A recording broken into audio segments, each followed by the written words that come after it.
ഒരു സൂക്തിയുണ്ട് വത്തസൂത്ത എന്ന് പറഞ്ഞിട്ട്. അതിൽ ഒരു കാര്യം പറഞ്ഞിട്ടുണ്ട്, നമ്മൾ 4 ബ്രഹ്മവിഹാരങ്ങൾ അഭ്യസിക്കുകയാണെങ്കിൽ നമ്മൾ തീർച്ചയായിട്ടും അർഹന്തനാകും എന്ന്.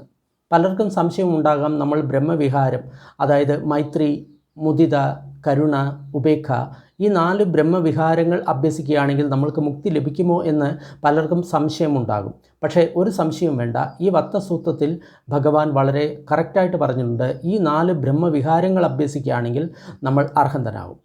പക്ഷേ ഒരു പ്രശ്നം, ഇത് നമ്മൾ ഒരു ഗുരുവിൽ നിന്ന് പഠിക്കേണ്ടതാണ്. അപ്പോൾ ഗുരു ആരാണ്? നമ്മളുടെ ഇന്ന് ഭാരതത്തിൽ മൈത്രി വളരെ നന്നായിട്ട് പഠിപ്പിക്കുന്ന ഒരു ഗുരു എന്ന് പറയുന്നത് ബന്ദേ വിമലാരംസിയാണ്.